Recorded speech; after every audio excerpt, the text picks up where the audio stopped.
Βρισκόμαστε στην Κνίκα, στο λίκνο της Δημοκρατίας. Σε αυτό το μέρος μαζευόντουσαν οι αρχαίοι Έλληνες και συζητούσαν όλα τα θέματα που τους αφορούσαν.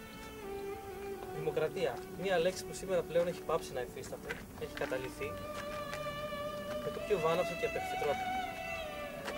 Δεν υπάρχει δικαιοσύνη στη χώρα που ζούμε. Δεν υπάρχει παιδεία, δεν υπάρχει πρόνοια, δεν υπάρχει τίποτα. Η δικαιοσύνη είναι μόνο για λίγους, είναι για τους 300.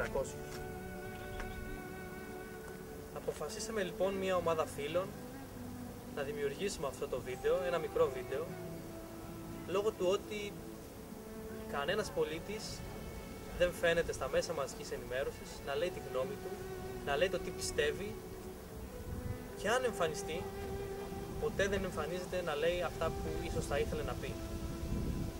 Τα μέσα μαζικής ενημέρωσης έχουν δημιουργήσει το φόβο στον ελληνικό λαό ότι θα καταστραφούμε σε περίπτωση που δεν ψηφιστεί ένα από τα δύο κόμματα τα οποία υποστηρίζουν το μνημόνιο. Πόσο καιρό μας απειλούν, πόσο καιρό λένε ότι θα καταρρεύσουμε, πόσο καιρό λένε ότι θα φύγουμε από το ευρώ αν δεν ακολουθήσουμε αυτόν τον δρόμο. Όλα είναι απειλές. Γιατί υπάρχουν συμφέροντα. Γι' αυτό δεν πρέπει ο Έλληνας να φοβάται. Δεν πρέπει να υποκύπτει σε αυτόν τον εκφοβισμό τον οποίο προβάλλουν τα μέσα μαζικής ενημέρωσης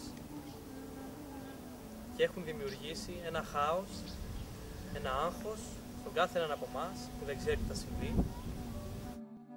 Το μήνυμα που θέλω να περάσω στον απλό καθημερινό άνθρωπο είναι, πριν πάει να ψηφίσει, να σκεφτεί το μέλλον της χώρας και τις μελλοντικές γενιές και να μην ψηφίσει με φόβο ή τρομοκρατία, αλλά πάνω απ' όλα με εθνική συνείδηση.